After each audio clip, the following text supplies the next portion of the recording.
Continue reading Brahma Samhita 552. Yat chaksuresa sabita sakala grahanam raja samast suramurti rasesa teja yas yagya brahmati sambrama sambrita kala chakro govindamadi purusham tamaham bhajami. The sun, who is the king of all the planets, full of infinite effulgence, the image of the good soul, is as the eye of this world. I adore the primeval Lord Govinda, in pursuance of whose order the sun performs his journey mounting the wheel of time. Certain professors of the Vedic religion worship the sun as a Brahman. The sun is one of the hierarchy of the five gods. Some people target in heat the source of this world and therefore designate the sun, the only location of heat, as the root cause of this world. Notwithstanding all that may be said to the contrary, the sun is after all only the presiding deity of a sphere of the sun, sum total of all mundane heat, and is hence a good exercising delegated authority. The sun performs his specific function of service certainly by the command of Govinda. Dharmo atha pap nichaya srutayas tapamsi brahmadikita pataga vadayas cha jiva yadadatta matra vibhava prakata prabhava govindamadi purusham tamaham bhajami. I adore the primeval Lord Govinda, by whose conferred power are maintained the manifested potencies that are found to exist, of all virtues, all vices, the Vedas, the penances, and all jivas, from Brahma to the meanest insect. By dharma is meant the allotted function of varna and ashrama, manifested by the 24 dharma sastras on the authority of Vedas. Of these two divisions, varna dharma is that function which is the outcome of the distinctive natures of the four varnas, viz. Brahmana, Kshatriya, Vaishya and Sudra, and ashrama dharma is that function which is appropriate to the respective ashramas or stations of those who belong to the four stages, viz. Brahmacharya, Grihastha, Vanaprastha and Sannyas. All customary activities of mankind have been targeted in these twofold divisions. Sins mean nescience, the root of all sins, and sinful desire also the greatest iniquities, and sins flowing from that and the ordinary sins, i.e. all sorts of unprincipled conduct. The category of the Shrutis means Riga, Shama, Yajur and Atharva and the Upanishads, which form the crest jewel of Vedas. The tapas mean all regular practices that are learnt with the view of the attainment of the proper function of the self. In many cases, example in the form of known as panchatapas, these practices are of a difficult character. Yoga, with its 8 constituents, limbs, and devoutness to the knowledge of the undifferentiated Brahman, are included therein. All these are so many distinctive features within the revolving round of the fruitive activities of conditioned souls. The conditioned souls are embarked on a sojourn of successive births from 84 lakhs of varieties of generating organs. They are differentiated into different orders of beings as Devas, Danavas, Rakshasas, Amanavas, Nagas, Kinnaras, and Gandharvas. These jivas, from Brahma down to the small insect, are infinite in type. They make up the aggregate of the conditioned souls, from the degree of Brahma to that of the little fly, and are the distinctive feature within the revolving wheel of karma. Every one of them is endowed with distinctive powers of individual and is powerful in a particular sphere, but these powers are by their nature not fully developed in them. The degree of power and nature of property vary according to the measure of manifestation of the possessions of the individual conferred upon him by Shri Govinda. Yastu indro gopam athavendram ahoso karma bandhan rupa phala bhajanam atanoti karmani nirtahati kintu cha bhakti bhajam govindam adi purusham tamaham bhajami.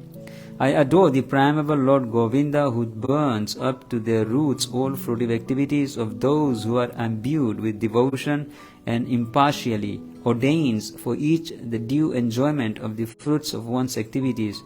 Of all those who walk in the path of work in accordance with the chain of their previously performed works, no less in the case of the tiny insect that bears the name of Indragopa than in that of Indra, king of the Devas.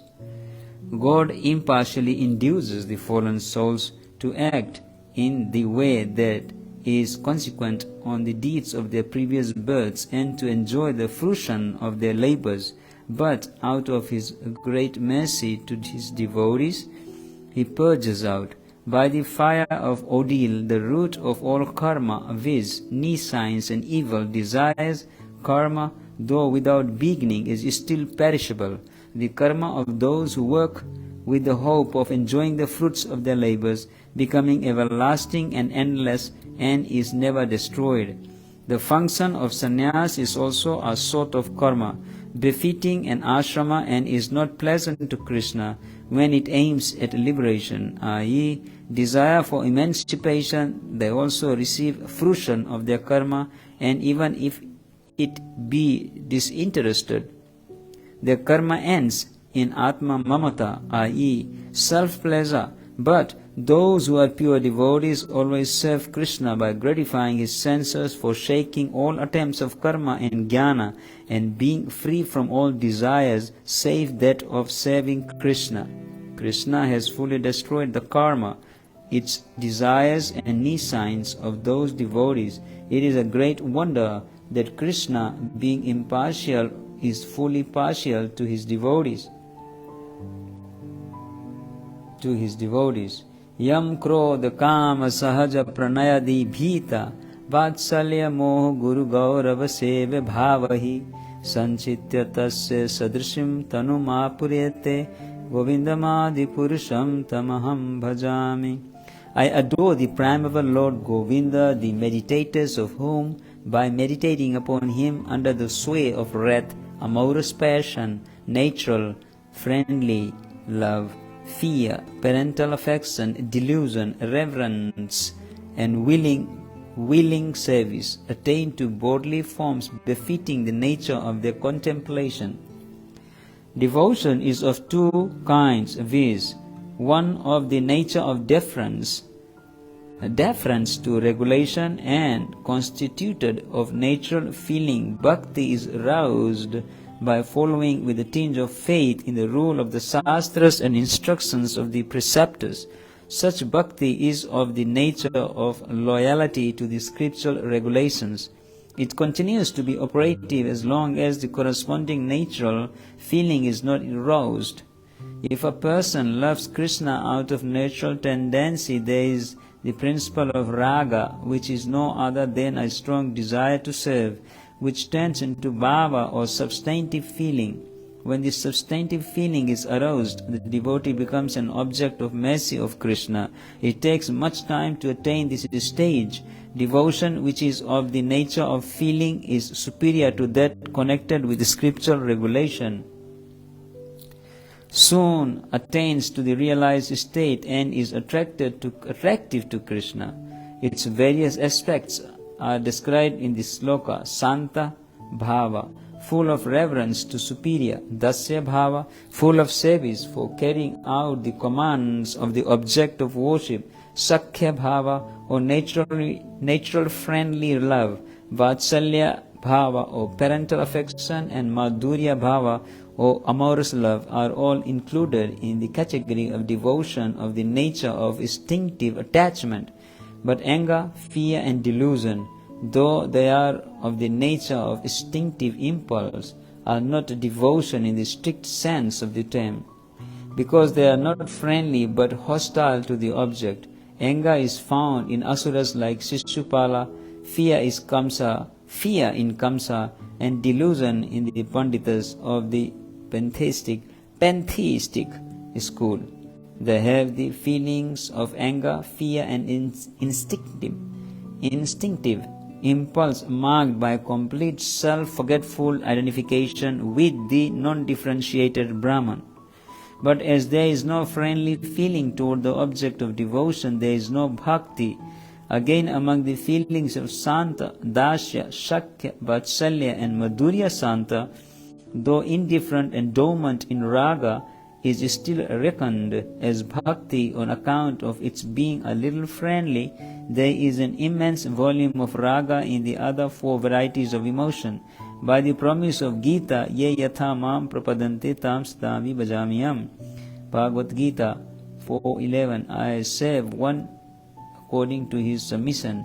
Those who allow themselves to be actuated by the sentiments of fear, anger, and delusion attain the Saijya Mukti, merging in the Absolute. The Santas obtain bodily forms with aptitude for addiction to Brahman and Paramatma. The Dasya and Shakya classes of worshippers attain bodily forms characterized by masculine or feminine disposition according to their respective grades of eligibility. The Vatsalya class of worshippers get bodily forms befitting fatherly and motherly sentiments. The amorous lovers of Krishna attain the pure forms of gopis, spiritual milkmaids of Vraja.